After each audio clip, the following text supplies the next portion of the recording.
Hello guys मुई गोटे नुआ गीत लिखी जेनटा कि यह छिन तक रेकर्डिंग लगी कि लगी मुई यहाँ नहीं करवा जदि आपण मन सपोर्ट रहबा जदि ई गीतटा आपण मन के भल लगवा बेले लाइक करबे आउ कमेंट गोटे करबे जे गीतटा केनता लगुचे। तो ई गीतटा के मुई 3टा पार्ट रे मुई अपलोड करमी। तो फास्ट तो मुई मुखड़ा रे एटा करूछे। तो सेकेंड रे आमे अंतरा के जिमा सेकेंड अंतरा थर्ड अंतरा एंता करी स्टेप बाय स्टेप मुई अपलोड करमी। जदि भल लगबा लाइक करबे शेयर करबे कमेंट करबे।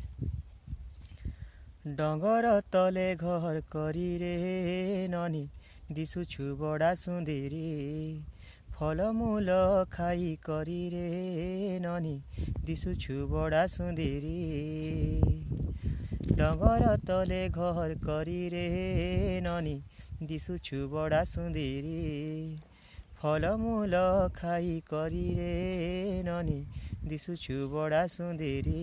अरे तोर रूप गुण मुई काय कहे मिलो धन हाय तोर रूप गुण मुई काय कहे मिलो धन किए नाई न तुर शरीरे ननी दिशुछु बड़ा सुंदरी डंगर तले घर करी रे ननी दिशुछु बड़ा सुंदरी।